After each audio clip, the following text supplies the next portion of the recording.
Singapore Changi Airport Yan T4. guys, parang nasa mall, no? Hotel? Hindi. Singapore Changi Airport yan. So, dito kami ngayon. Papauwi kami ng Pilipinas.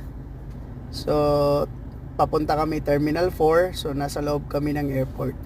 So, dito pa lang guys, makikita mo na bakit napag-iiwanan yung airport natin. At kung bakit itong Singapore Changi Airport na to ay naging number 1 airport sa buong mundo dati. Ngayon number 2 na sila. So makikita mo yung difference talaga, 'di ba? Ang layo. So sana ganito rin tayo. Sana maranasan natin yung ganitong klase ng airport. Yan, no? Parang nasa mall ka lang or hotel. Ang ganda.